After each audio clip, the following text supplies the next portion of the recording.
Lucas capítulo 2, versículo 25, y vamos a leer hasta el versículo 28. Cuando lo tengas me puedes decir un fuerte amén.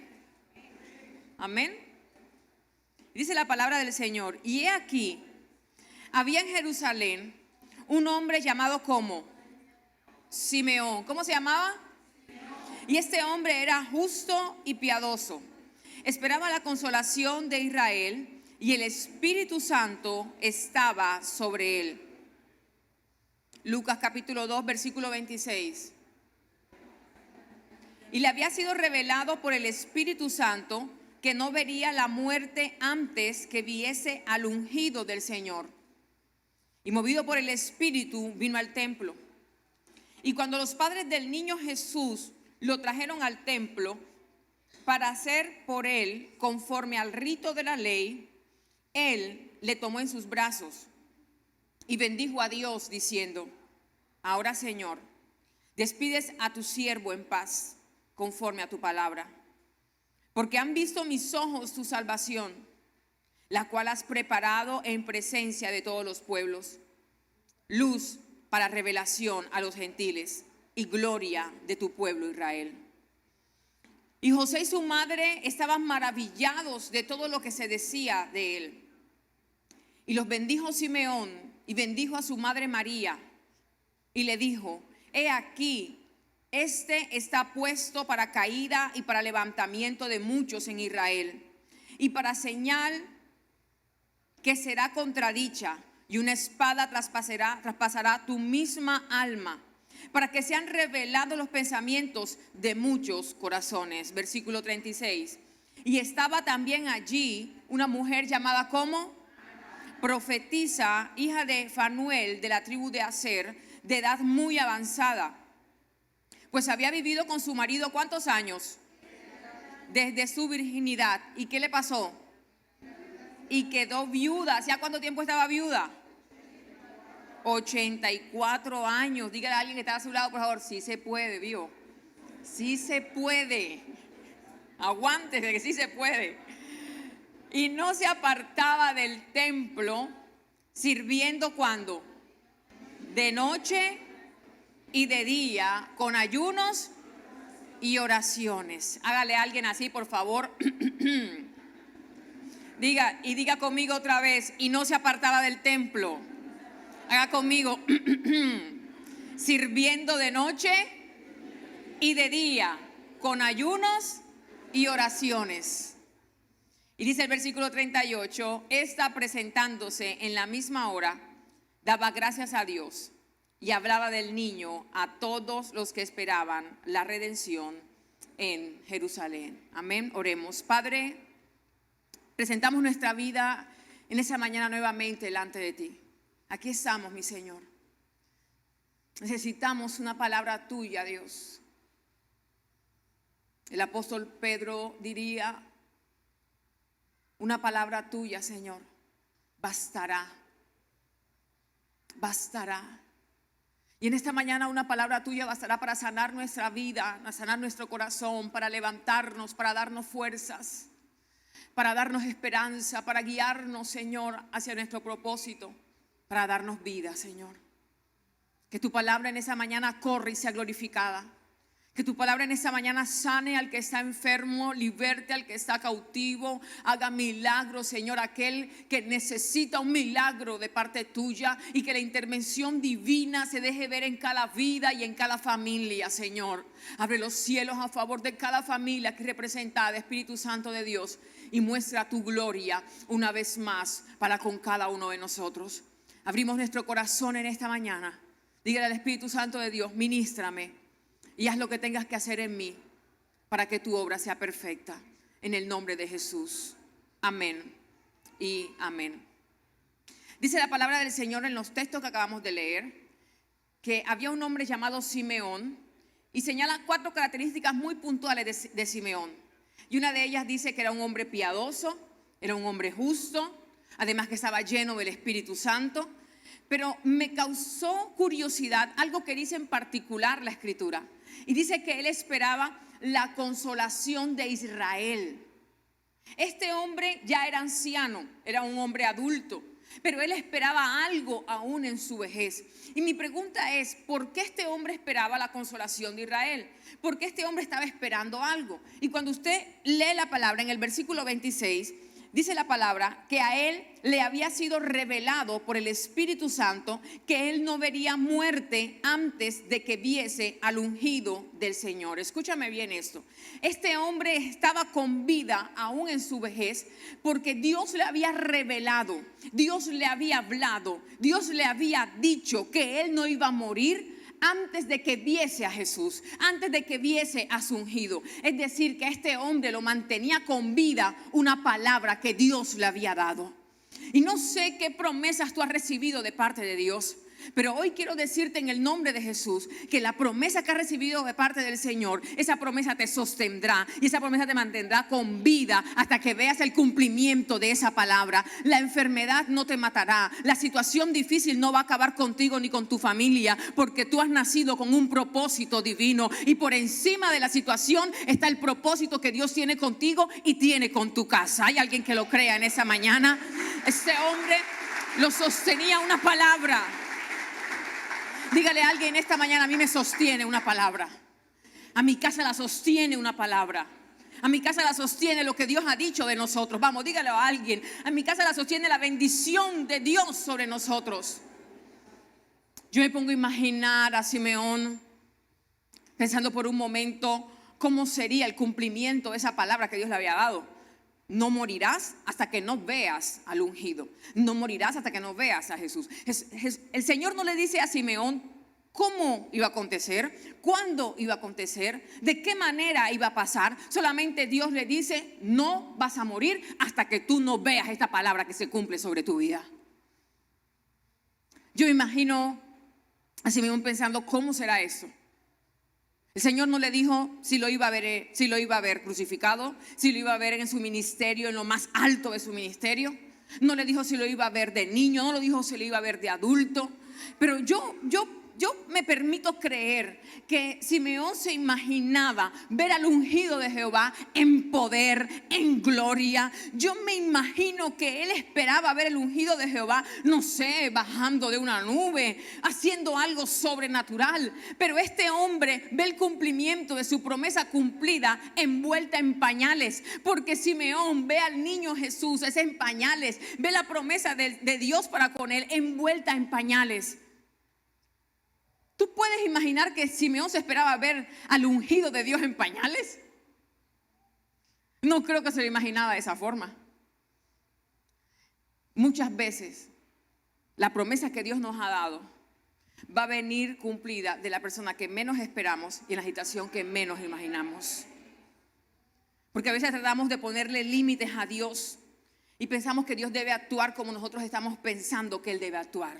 Vamos, dígale que está a su lado: deja a Dios ser Dios. Lo único que te puedo decir en esta mañana es que si tú has recibido una promesa de parte de Dios para tu vida y para tu familia, esa promesa te sostendrá hasta que se cumpla en tu vida y hasta que se cumpla en tu casa.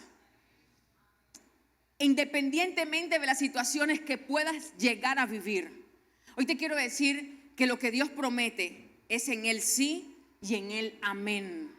Y te tengo una buena noticia: de que viene el cumplimiento de tu promesa para tu vida, viene. De que viene, viene. De que viene, viene. Dígale que está a su lado: de que viene, viene. De que viene, viene. De que viene, viene.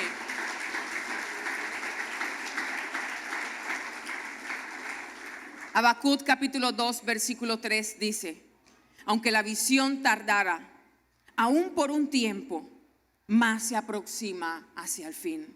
Y no mentirá. Aunque tardare, espéralo, porque sin duda vendrá y no tardará. Toque a alguien en esta mañana, por favor, y dígale: aunque la visión tardare, aunque pienses que tu promesa tarde, dígale: ahora es cuando más está cerca. Y dígale algo más, por favor: aunque tú piensas que tarde, dígale: espérala, porque sin duda vendrá y no tardará. ¿Cuántos dicen amén? Aplauda fuerte al Señor en esa mañana.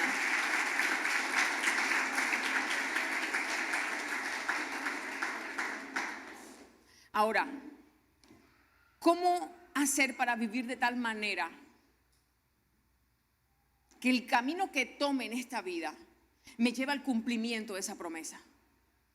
¿Cómo hacer para esperarla? ¿Cómo vivir de tal manera que mi vida no se aparte de la visión, de la promesa y de la palabra que Dios me ha dado? Y con respecto a esto, el salmista había hecho una oración que quiero que la hagamos en esta mañana. Búscala, por favor. Salmo 119, versículo 132. Salmo 119, versículo 132.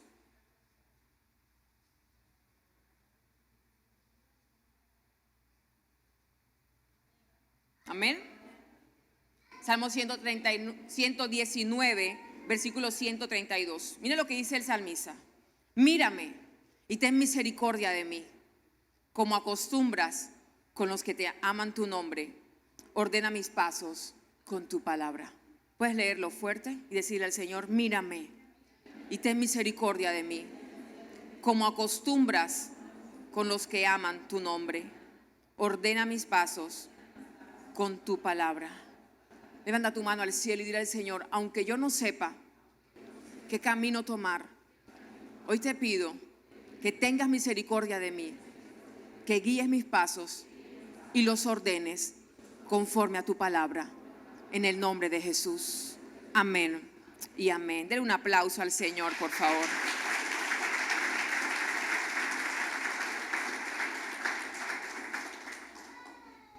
¿Sabes qué?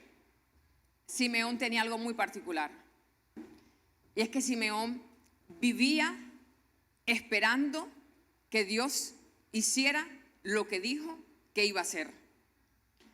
Vivía con esperanza en lo que Dios le había dicho. Vivía creyendo en el cumplimiento de la promesa. Y no sé si a ti te ha pasado alguna vez, pero a mí me ha pasado muchas veces, que voy en la calle y de repente veo una paloma caminando. ¿Cuántos han visto palomas caminando? Y la paloma está caminando y de repente viene un carro hacia donde ella está, porque se les ocurre atravesar la calle de esa manera, no sé por qué. Entonces de repente el carro viene y trata de atropellar a la paloma, porque la paloma obviamente está en la mitad. Y de repente la paloma hace algo que me llama mucho la atención. Porque la paloma, en vez de volar, porque ve que el carro está encima, porque ve que la van a atropellar, ¿qué hace la paloma? Empieza a caminar rapidito. O sea, con sus paticas pequeñas, ella empieza y se apura y camina rapidito para que el carro no la atropelle. Entonces, cuando yo he visto esa escena, yo me pregunto y digo: por Dios, ¿pero por qué camina rapidito? ¿Por qué no vuela si tienes alas? Y uno sufre con la paloma, porque la paloma la van a atropellar y tú estás viendo todo ese panorama, quizás desde tu carro o quizás desde otro lugar. Y la paloma, en vez de volar, lo que hace es que empieza a caminar rapidito con sus patitas chiquiticas. Cuando de repente el carro está encima y como que la paloma se acuerda que tiene alas y empieza a volar, y uno dice: ay, Señor, gracias, Padre. ¿Sabes qué dice la palabra en Colosenses capítulo 3, versículo 2? Pon tu mirada en las cosas de arriba y no en las cosas de la tierra. Muchas veces nosotros andamos como esa paloma, caminando rapidito, angustiados, afanados por la vida, porque tenemos nuestra mirada puesta en las cosas de la tierra. Y eso nos carga de tal manera que nos roba la fe, nos quita la esperanza. Pero cuando tú entiendes que tu esperanza no viene de este mundo, sino que tu esperanza viene del reino de los cielos, pones tu mirada en las cosas de arriba, pones tu mirada en las promesas de Dios, pones tu mirada en la palabra de Dios, pones tu mirada en lo que el Señor ha dicho de ti y de tu casa. Por eso es que la Biblia dice en el libro de Isaías que los muchachos se fatigan y se cansan. Los jóvenes también se cansan, pero los que esperan en Jehová recibirán nuevas fuerzas, levantarán vuelos tan altos como las águilas, caminarán y no se cansarán, correrán y no se fatigarán. ¿Dónde estás poniendo tu esperanza? ¿En quién estás esperando? Muchas veces estamos esperando en alguna persona o que una situación mejore. Te vas a decepcionar, porque lo único que no nos decepciona es el Señor.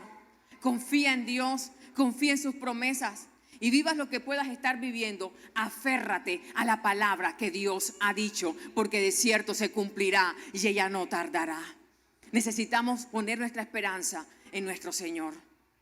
La Biblia habla que este hombre llamado Simeón le pasó algo más, y es que él fue movido por el Espíritu Santo de Dios al templo. O sea, ese día él estaba en cualquier lugar, la Biblia no registra dónde estaba, pero la Biblia registra que este hombre fue a la casa de Dios por una sencilla razón, porque el Espíritu Santo le dijo, ves a la casa de Dios. ¿Usted cree que el Espíritu Santo de Dios no va a querer que usted esté aquí con su familia todos los domingos alabando y glorificando el nombre de Dios? ¿Usted cree que su espíritu no anhela estar aquí en la presencia del Señor? ¿Usted cree que cuando usted se queda en casa el domingo o un día, pues los que estamos en la academia, un día de academia o un día de ayuno aquí en la iglesia, usted se queda en su casa sabiendo que aquí está una reunión para adorar al Señor, para recibir su palabra, y por una u otra razón usted no puede venir o tiene alguna excusa? ¿Usted cree cómo se siente su espíritu? Porque el que pone la excusa o el que pone la traba para venir a la iglesia, créeme que no es el Espíritu de Dios. Es nuestra carne. Son nuestros deseos. Hoy en día hay una generación que se está levantando que es muy almática, que se mueven por lo que sienten, por lo que desean, por lo que quieren. Entonces, según deseo, eso es lo que busco. Según lo que yo anhelo, por eso voy. Y se mueven es por sentimientos, se mueven por sentires. Si la situación está bien, dependiendo cómo está la situación, yo estoy alegre o estoy triste. Dependiendo cómo me saludan, así también yo trato. Porque se mueven por emociones y por sentimientos. Yo quiero preguntarte a ti, ¿quién guía tu vida? La Biblia dice, los que son guiados por el Espíritu de Dios, estos son hijos de Dios.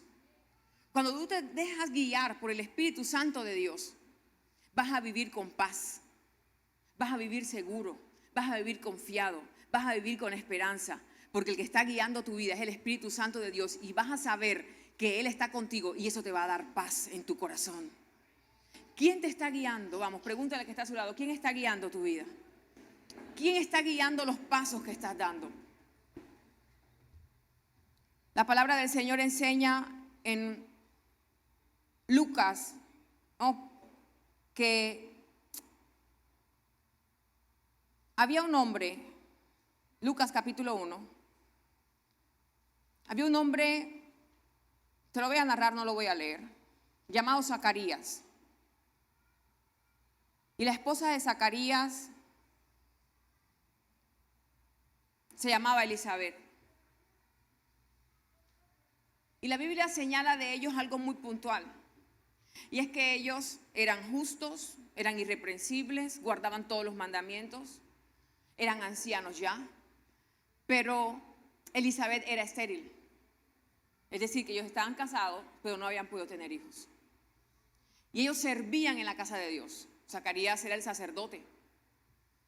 Y me llama la atención algo de ellos, que ellos, Dios no le da la promesa ni la palabra como se la da a Simeón. Le dice, no te vas a morir hasta que tú no veas al ungido de Jehová.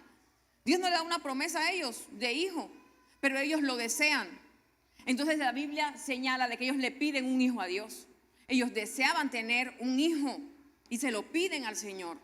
Pero me llama la atención algo de esta pareja, que sirvieron por muchos años en el templo. Y aunque sirvieron por muchos años en el templo, Dios no le había concedido el hecho de tener hijos. Tenían un deseo en su corazón y era tener hijos. ¿Cuántos tienen deseos aquí en esta mañana?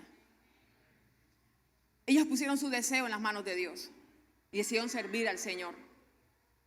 Pero a pesar de eso, no tenían hijos. Su deseo no se había cumplido. ¿Sabes qué me llama la atención? Que no dejaron de servir porque Dios no había concedido su deseo. No dejaron de servir porque Dios no había concedido lo que anhelaba su corazón. De cierto, la palabra del Señor dice en Juan 12:26, Jesús habla y dice: el que a mí me sirve, mi Padre le honrará. De cierto hay una honra por servirle a Dios, pero ¿serviremos a Dios acaso para que nos dé honra? ¿Serviremos a Dios acaso para que nos dé algo? ¿Le impondremos a Dios condiciones para servirle? Si me va de esta forma, te sirvo. Tú me das y yo te doy, Señor. Yo te sirvo, pero ¿acaso no será suficiente la bondad de Dios en nuestra vida? ¿Acaso no será suficiente la fidelidad de Dios para con nosotros? ¿Sabes que había gente que seguía a Jesús porque ellos sabían que con Jesús no le iba a faltar nada? Si tenían hambre, el Señor multiplicaba los panes y los peces. Si estaban enfermos, el Señor los sanaba. Ellos sabían que con Jesús podían estar protegidos, podían buscar un bienestar y que siempre iban a estar bien al lado de Jesús, y por eso lo seguían. Iban a estar sanos de corazón, alegres. ¿Por qué sigues a Jesús tú? ¿Por qué le sirves al Señor? No sigamos ni sirvamos al Señor por un beneficio, o porque nos vaya bien, o por un milagro de Dios. Sirvámosle por amor y por agradecimiento por todo lo que ha hecho por cada uno de nosotros.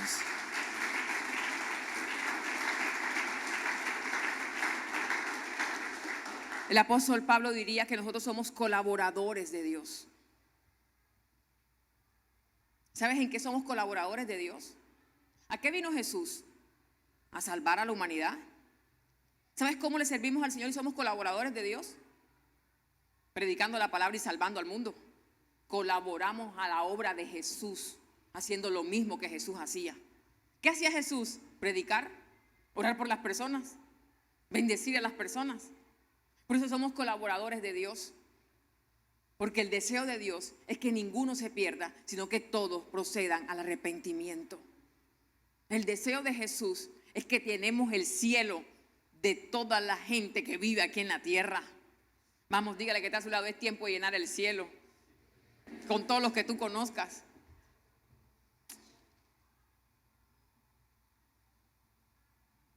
Zacarías y Elizabeth siguieron sirviendo a Dios a pesar de que pasaron los años y no veían su deseo de tener hijos cumplidos. Ellos sabían que la única forma de poder tener un hijo en la relación era que Dios hiciera un milagro. Porque hay cosas que tú y yo tenemos la capacidad de hacer, pero hay cosas donde necesitamos definitivamente que Dios haga algo por nosotros. Y ellos siguieron sirviendo de tal manera que, bueno, Señor, si es tu voluntad nos los darás. Si no es tu voluntad, te seguiremos sirviendo. Y el día menos esperado, en el lugar quizás menos esperado, Dios le da una promesa a Zacarías de que le iba a dar un hijo. Ese día Zacarías estaba sirviendo en la casa del Señor, y ese mismo día Dios le da la promesa a Zacarías que iba a tener un hijo. Y Zacarías no tuvo cualquier hijo. El hijo de Zacarías fue Juan el Bautista, el que bautizó a nuestro Señor Jesús, el que le abrió camino al Señor Jesús. Cuando tú esperas en las promesas de Dios y en la palabra del Señor, tu recompensa de parte de Dios es grande. Dios te honrará y obrará a tu favor.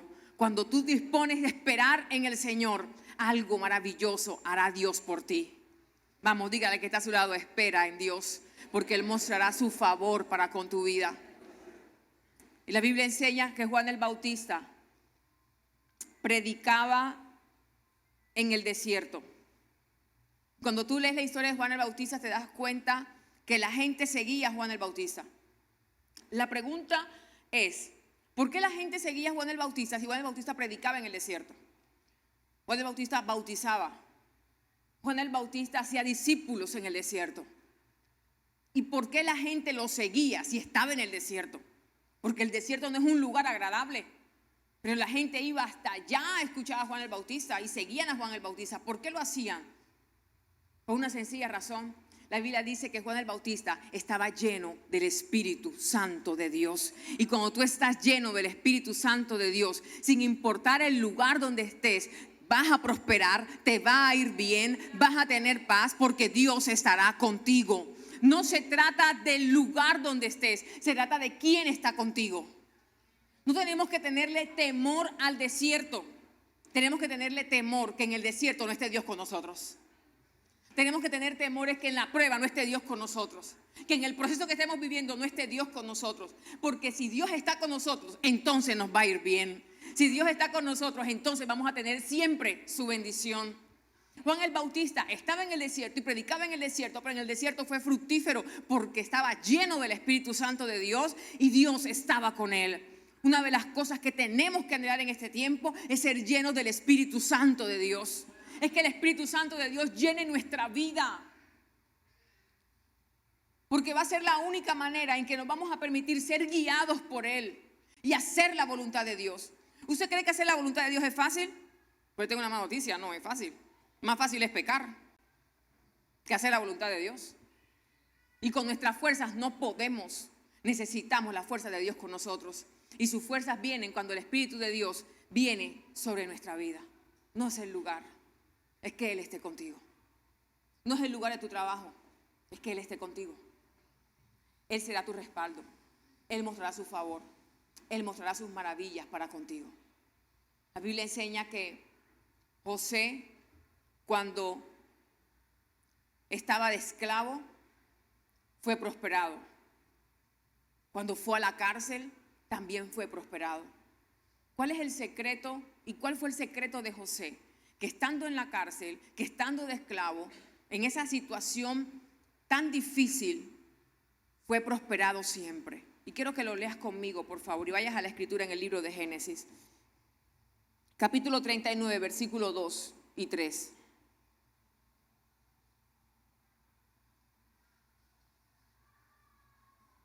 Génesis capítulo 39, versículo 2 y 3. Quiero que escuches atentamente el secreto de por qué José prosperó siempre. ¿Estás conmigo en la escritura? Génesis 39, 2 y 3. Mas Jehová, ¿qué dice? Estaba con José y fue varón próspero. Y estaba en la casa de su amo el egipcio. Y vio su amo, ¿qué cosa? Que Jehová estaba con él. ¿Y qué más vio? Que todo lo que él hacía, ¿quién lo prosperaba? Jehová lo prosperaba en su mano. Diga conmigo, wow. ¿Cómo comienza el versículo 2? Diciendo que Jehová estaba con José. Y porque Jehová estaba con José, ¿qué fue? Varón próspero. Toca al que está a su lado y dígale, tú vas a prosperar. Porque Dios está contigo. Dígale, la condición en la que estás hoy, ahí no te vas a quedar. Dígale, tú vas a prosperar. Afírmeselo, por favor. Dígale, tú vas a prosperar. Porque Dios está contigo. Dígale, a ti te va a ir bien. Porque Dios está contigo. Dios va a mostrar su favor, dígale, porque Él está contigo. Vamos, dígale, Él está contigo y por eso te va a ir bien y vas a prosperar en todas las áreas. Alguien que diga amén a eso. Porque Dios estaba con él. No sé si me puedas entender. Pero cuando tú vas a un centro comercial, a un supermercado y compras algo, y te dicen, guarda la factura, porque esa es la garantía de que si se te daña, vuelvas para cambiártelo. ¿Alguna vez has usado alguna garantía? Es tu garantía y uno le saca copia para que no se borre. Y la aseguras en el folder de los nunca que no se puede perder nada de ese folder. Tenemos una garantía de que nos va a ir bien. Y es que Dios está con nosotros. Tienes una garantía de que tu vida será mejor de la que tienes hoy. Porque Dios está contigo. Tienes una garantía. Puedes llenarte de esperanza y del gozo de saber que tus días serán mejores. Porque Dios está contigo y te va a ir bien. José, acabamos de leer, estaba de esclavo. Pero aún estando de esclavo, ¿cómo era? Próspero. ¿Por qué? Porque Dios estaba con él. El problema de nosotros es que pensamos que la prosperidad es signo peso. La prosperidad es más que eso.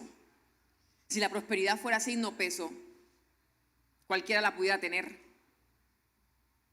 Hasta los más malos pudieran tener la prosperidad porque fuera signo peso, fuera plata. Pero la prosperidad no es solamente dinero o bendición. La prosperidad es salud. ¿De qué te sirve tener dinero y no poder disfrutarlo porque estás en una cama postrado? ¿No eres próspero en tu salud? ¿De qué te sirve tener dinero y riquezas y tu familia está destruida? ¿De qué te sirve? La prosperidad es una bendición integral de Dios en todas las áreas, prometiendo Él que nos va a ir bien, que vamos a tener paz y que hay un futuro prometedor para cada uno de nosotros. Nos va a ir bien, te va a ir bien. No temas a lo que vives hoy. Lo que vives hoy es pasajero. Las aflicciones del tiempo presente no son comparables con la gloria venidera que en nosotros ha de manifestarse. Ten paz en tu corazón en medio de lo que puedas estar atravesando, que Dios está contigo y la victoria está asegurada en Cristo Jesús. Lee por favor de ese mismo capítulo el versículo 21 y 23. ¿Cuántas veces dicen los versículos que leímos que Dios estaba con él? 2 veces. ¿Y cuántas veces leímos que porque Dios estaba con él, todo lo que él hacía era prosperado? 2 veces. Mire sus manos por un momento, por favor, y dígalo. Todo lo que mis manos toquen será bendecido, porque Dios está conmigo. Todo lo que mis manos toquen, mírense las manos, todo lo que mis manos toquen será prosperado, porque lo que yo haga, Él lo va a prosperar. Diga amén a eso en esa mañana. Te cité 2 textos bíblicos en lo que acabo de decirte. Deuteronomio 28 dice que en lo que hagamos nos va a ir bien. Y Salmo 1 dice que lo que hagamos Él nos va a prosperar. No sé si Andrés estás por ahí. Búscame ese versículo de Deuteronomio, por favor, hijo.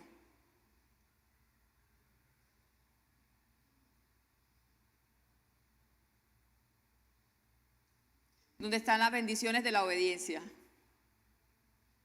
Y dice que toda obra de nuestras manos, Dios la bendecirá. Bien, versículo 21 y 23 mientras Andrés busca. ¿Está conmigo ya? Pero Jehová estaba con ¿quién? Y le extendió su ¿qué? Su misericordia y le dio gracia en los ojos del jefe de la cárcel. Versículo 23. Y no necesitaba atender el jefe de la cárcel cosa alguna de las que estaba al cuidado de José. ¿Por qué? Porque Jehová estaba con José. ¿Y qué más? Y lo que él hacía, Jehová lo prosperaba. ¿Qué dijo Potifar? Que él vio que Jehová estaba con José y también vio que todo lo que José hacía, Dios lo prosperaba. ¿Y qué dijo el jefe de la cárcel en el versículo 23? Que Jehová estaba con José y que todo lo que él hacía, Jehová lo prosperaba. Porque Jehová estaba con él. De esclavo y en la cárcel, Jehová estaba con él. La garantía es que Dios esté con nosotros. Si Dios está con nosotros, llegaremos al palacio. Porque después de estar esclavo, injustamente, después de ir a la cárcel, injustamente, ¿dónde fue? Al palacio. Era necesario pasar por la casa de Potifar siendo esclavo, para que lo calumniaran y lo llevaran a la cárcel. Porque en la cárcel iba a conocer al copero del rey. Y Dios iba a usar al copero del rey para que conociera a Faraón y fuera el segundo rey en Egipto. Cada lugar donde José fue, era necesario que fuera, porque eso le iba a llevar al cumplimiento de la promesa que Dios le había dado. Cada cosa que estás viviendo, es necesario que la vivas agarrado de Dios y te fortalezcas y tengas fe y esperanza, porque eso te va a llevar al cumplimiento de lo que Dios ha dicho que hará contigo y hará con tu casa. Es necesario que lo vivamos para ver la gloria de Dios en nuestra vida. Lo necesitamos. La Biblia dice que Dios estaba con José. Dígale que está a su lado, asegúrate que Dios está contigo. ¿Sabes cuál es nuestro problema? Mira este versículo de Romanos.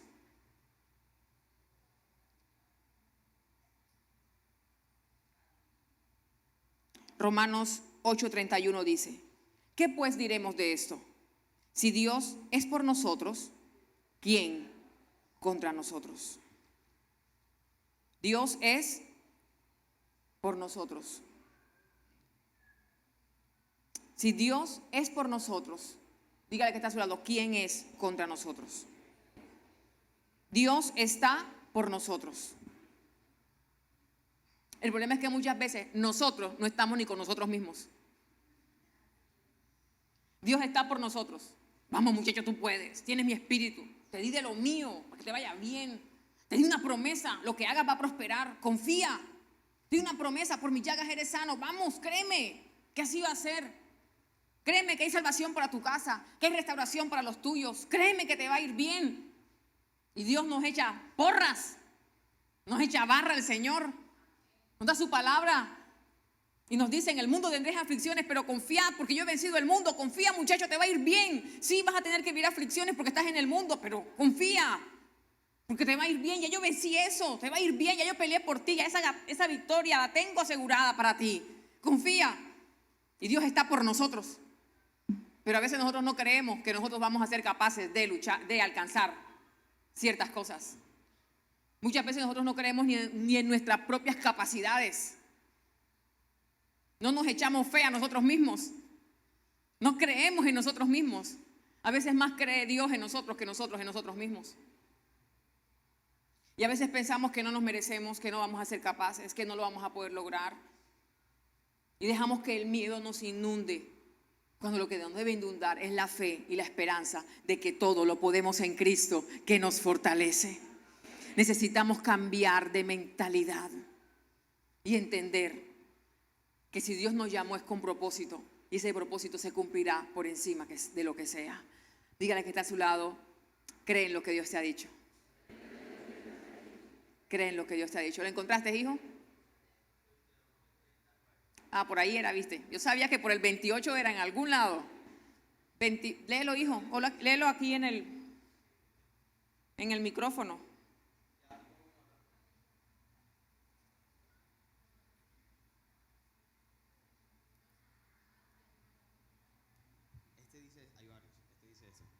El Señor tu Dios te hará prosperar en todo lo que hagas con tus manos y multiplicará el fruto de tu vientre, el fruto de tu bestia y el fruto de tu tierra. Lee otra vez al principio solamente, hijo, por favor. El Señor tu Dios te hará prosperar en todo lo que hagas con tus manos. Bien, toca a alguien que está a su lado y dígale, el Señor tu Dios te hará prosperar en todo.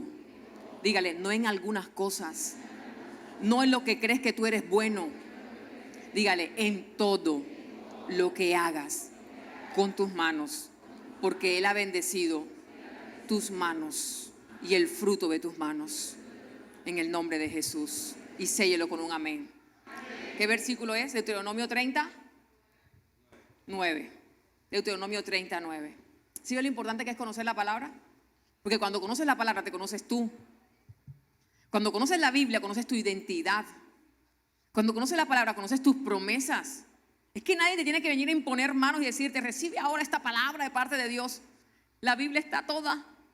Lo que puede hacer un profeta, un pastor, un ministro, un líder, es recordarte lo que Dios quiere hacer contigo.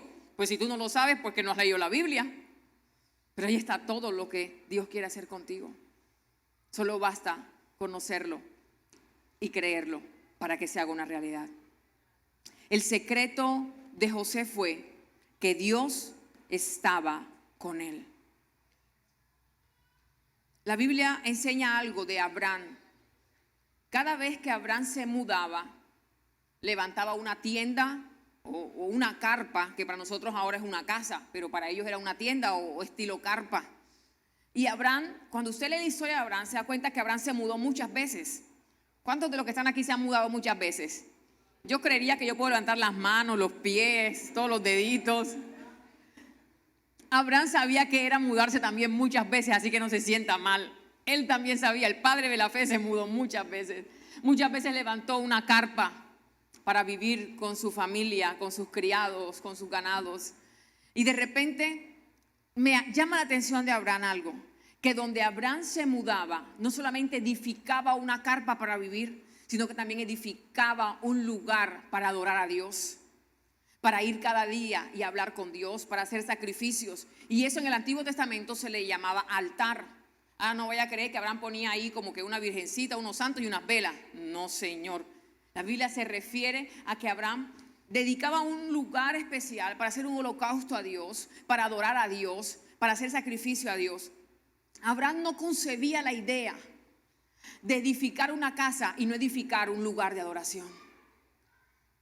Abraham entendía que su lugar de habitación o el lugar donde él vivía tenía que ser un lugar de adoración. Escúchame bien eso. El lugar donde vivía para él tenía que ser también un lugar de adoración. No concebía la idea de que el lugar de habitación no fuera un lugar de adoración a Dios. Con él vivía su sobrino Lot, y su sobrino Lot lo vio hacer esto. Su sobrino Lot lo escuchaba adorar. Su sobrino Lot lo veía dar ofrendas. Su sobrino Lot se daba cuenta cómo Abraham amaba a Dios. Y llegó el momento en que su sobrino tuvo que irse de casa a vivir aparte, a levantar también su propia carpa y hacer su propia casa. Pero la Biblia no registra que Lot hizo un lugar de adoración en su casa. Aunque lo vio de su tío, nunca lo hizo. Porque una cosa es ver lo que otros hacen y otra cosa es tú tomar la decisión de hacerlo. Por eso el apóstol Pablo dijo: sed imitadores de mí como yo de Jesús. Si hay algo que tienes que imitar de alguien, es lo que ellos imitan de Dios. Por eso la Biblia dice: obedeced a vuestros pastores, que os hablaron una palabra de verdad, e imitar su fe. Si hay algo que tienes que imitar de mí, es la fe que tengo en la palabra de Dios. Si hay algo que tienes que imitar de las personas que te rodean, es lo que ellos tienen de Dios. Porque muchas veces imitamos lo malo para poder escudarnos en lo que el otro hizo. Por eso fue que yo lo hice. Por eso es que yo actúo así. Lot tomó la decisión de levantar una casa, pero no de levantar un lugar de oración en su casa. ¿Y sabes dónde terminó viviendo? En Sodoma y Gomorra. Porque cuando tu lugar de vivienda no es un lugar de adoración, lo que nos espera es apartarnos de Dios. ¿Dónde terminó Lot? En Sodoma y Gomorra. Por no tener una vida de adoración, por no hacer a Dios presente en su casa, por no levantar adoración en su familia. En tu casa se adora a Dios. En tu casa hay un altar para Dios. En tu casa por lo menos una vez a la semana reúnes a los tuyos y le dices: hey, vamos a orar juntos.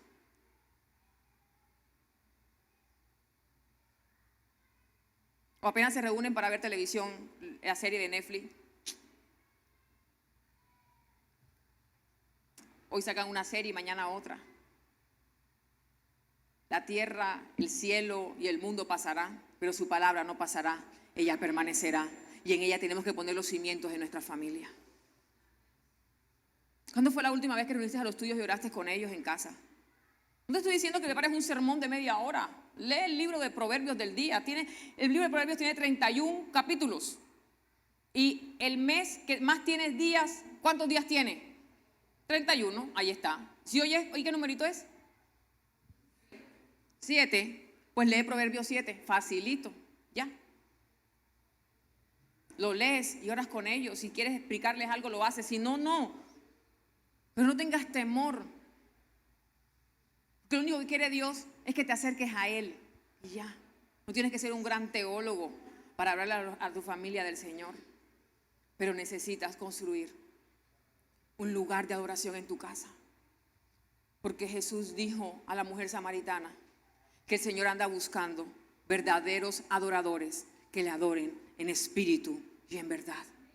Que el Señor mire tu casa y en tu casa encuentre un adorador que le adore en espíritu y en verdad. Necesitamos adorar al Señor en nuestra casa. No solamente esperar aquí el domingo, esperar venir a la academia para adorar al Señor. Necesitamos empezar a adorar a Dios todos los días en nuestra casa y reunir a nuestra familia. ¿Qué tal si pones el picó a todo volumen con alabanzas al Señor? ¿Qué tal si haces algo diferente para llamar la atención de los tuyos y cambiar el ambiente de tu casa? ¿Sabes qué es sorprendente cuando uno pasa por el centro, tipo 7, 8 de la mañana, y todos los almacenes que tienen? Pasa mediodía para que tú veas la champeta corrida. Y tú le preguntas, ¿por qué tienen alabanzas a esta hora en la mañana? Para traer la bendición de Dios. ¿Saben para qué funciona la adoración? Y más que nosotros muchas veces. Porque a veces nos levantamos afanados a hacer de todo y no le dedicamos un tiempo al Señor para adorarle antes de hacer cualquier actividad en el día. Necesitamos entender que nuestra casa debe ser un lugar de adoración. El secreto de Abraham fue ese, asegurarse de que Dios está en su casa. Y Abraham, todo lo que hizo, siempre Dios lo bendijo y lo prosperó. Siempre, siempre necesitamos traer a Dios a nuestra casa y a nuestra vida y que sea algo genuino. ¿Cuántos dicen amén? Y quiero terminar ya con eso. Alguien que me acompañe en el piano, por favor. Quiero terminar ya con esto. Lucas 2:27. El pasaje que leímos al principio, con él quiero terminar. Y cuando los padres del niño Jesús lo trajeron al templo, escúchame bien, cuando los padres de ¿quién? ¿Por qué dice niño Jesús? Porque estaba recién nacido. Pero Jesús murió, ¿cuántos años tenía cuando Jesús murió?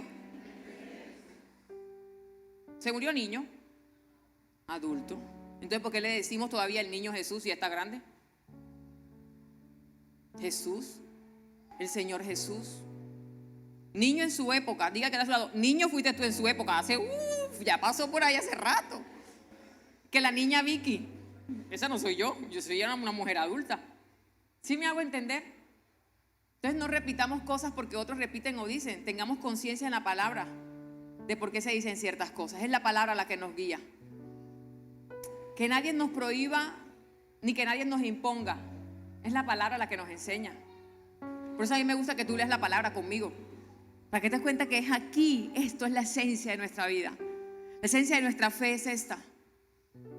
La esencia de nuestra conducta debe ser lo que la Biblia dice que nosotros debemos ser.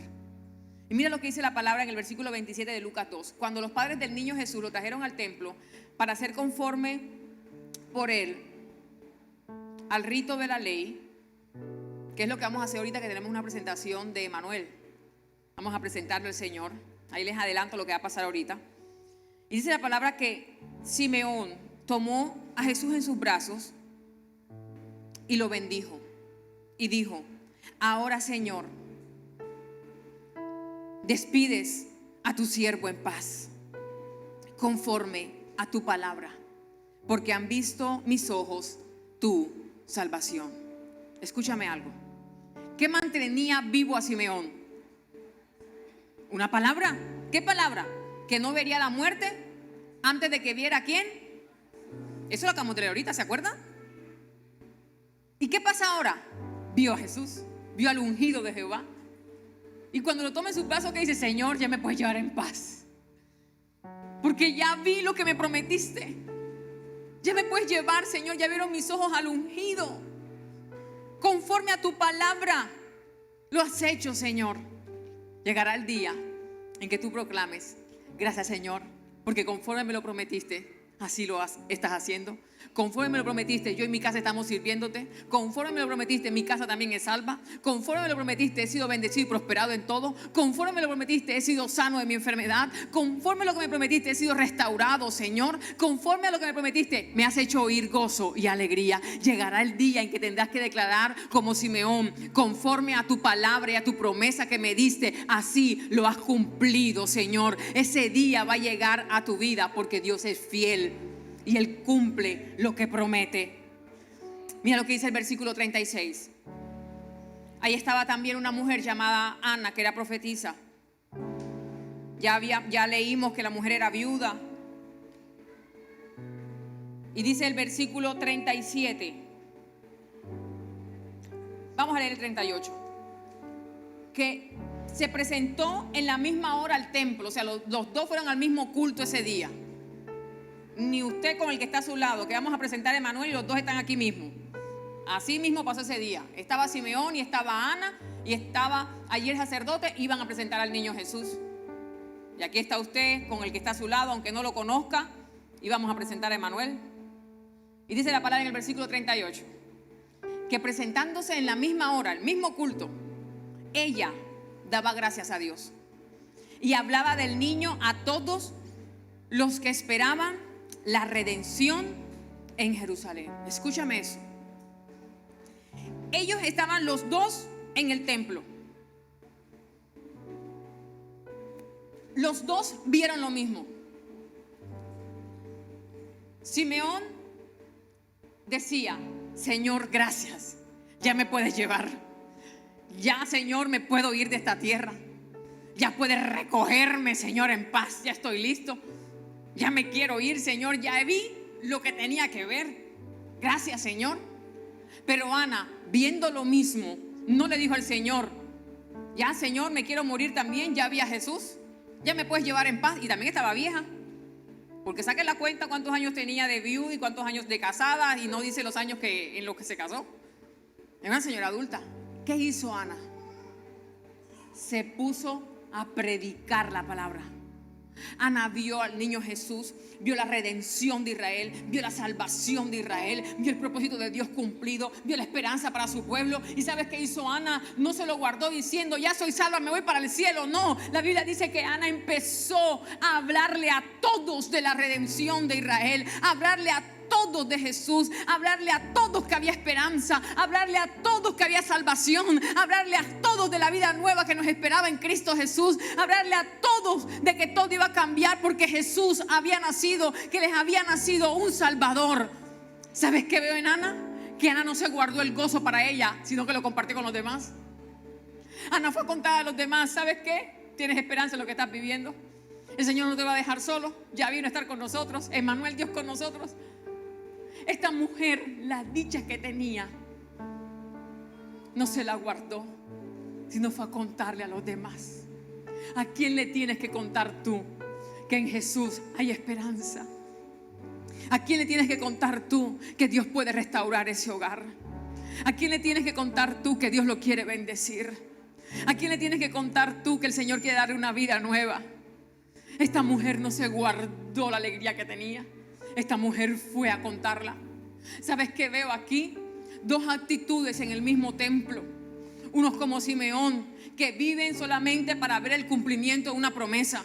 Unos como Simeón, que viven solamente para que Dios haga algo por ellos y punto. Pero veo también otra actitud dentro del mismo templo. Los que son como Ana, que se gozan y se alegran ya cuando ven la promesa, pero van y le cuentan a otros que para ellos también hay una promesa de Dios por cumplirse, que para ellos también hay esperanza, que se gozan solamente al ver la promesa. No tienen que esperar ni siquiera el cumplimiento de la promesa, sino porque ya recibieron la promesa, se gozan con ella, porque saben que va a venir el día del cumplimiento de la promesa para su vida. Y desde el día que la reciben, empiezan a gozarse, empiezan a alegrarse por lo que Dios va a hacer.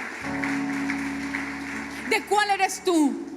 ¿De los que viven cabizbajo esperando que Dios cumpla la promesa? ¿De cuál eres tú? ¿De los que vive desanimado, esperando que Dios haga algo? ¿Cuándo, Señor, me va a sacar esta situación? ¿Cuándo va a cambiar la cosa? ¿Cuándo? ¿O de aquellos que aún en medio de la situación viven alegres, viven con gozo, viven con esperanza, porque saben que prontamente el Señor hará algo por ellos? Dios mostrará su favor para con tu vida. Y termino con eso en esa mañana. Quiero terminar y cerrar con algo de los pájaros, otra vez. Me llama la atención algo muy particular de algunos pájaros. Algunos pájaros, usted los ve que se montan sobre ramas secas. ¿Alguna vez usted ha visto eso? En un árbol que esté seco, ellos se montan allí. Y me llama la atención de las ramas secas es que Una rama seca en cualquier momento se puede partir porque está muerta, está seca, ya no tiene vida y se puede partir en cualquier momento. Pero los pájaros, cuando se montan en una rama seca, me llama la atención de ellos que aunque estén sobre la rama seca, no dejan de cantar, porque saben que aunque sus pies estén en la rama seca, ellos no dependen de la rama seca, aunque la rama esté crujiendo y ellos tengan los pies ahí, la rama esté a punto de partirse, sencillamente porque ellos saben lo que son sus alas. Ellos saben que tienen alas. Ellos saben que no dependen de la rama que se pueda partir, sino dependen de la capacidad que Dios les dio de volar. Tú tienes que entender que tu vida no depende de la situación que estés viviendo. Tu vida no depende de lo que estés atravesando, por muy seco y árido que estés viviendo un proceso.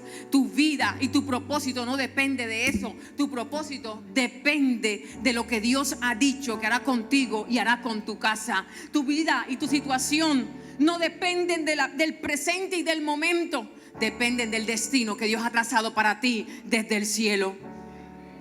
Hoy te quiero decir, sé como esos pájaros que aunque sus patitas pequeñas estén sobre la rama seca y la rama esté crujiendo porque está tan seca que se va a partir y todo se va a desbaratar, ellos no dejan de cantar, ellos no dejan de alabar, ellos no dejan de proclamar una alabanza al Señor, porque ellos saben que su vida no depende de la rama donde están puestos sus patitas, sino que su vida depende de las alas que Dios le ha dado para volar, y por eso no dejan de cantar. Cualquiera que sea tu situación, no dejes de adorar, no dejes de alabar, porque tu vida no depende de la situación, depende del Rey de Reyes y Señor de señores. De eso dependes. No dejes de alabar, no dejes de confiar.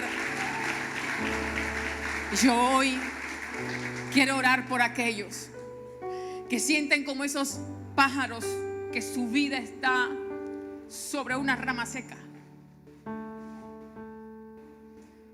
que sienten que todo se está desbaratando, que sienten que no ven rumbo, no ven una luz al final del camino, que parece que no tuvieran esperanza, que parece que las cosas van de mal en peor, y que has perdido tu confianza y tu fe en que Dios todavía puede hacer algo por ti. Hoy yo quiero orar por ti, para que seas lleno del Espíritu Santo de Dios y puedas entender que tu vida no depende de la situación donde estés viviendo tu presente. Tu vida depende de la capacidad que te dio el Señor de creer en Él. La Biblia dice que Él nos ha dado una medida de fe a cada uno de nosotros. Y la fe que te ha dado el Señor es suficiente para que creas que Él te va a llevar a las alturas, que hay cosas mejores que te están esperando. Y es tiempo de alabar y es tiempo de cantar al Señor, cualquiera que sea nuestra situación, porque nuestra vida no depende de una rama seca, depende de un árbol frondoso que da vida y vida en abundancia.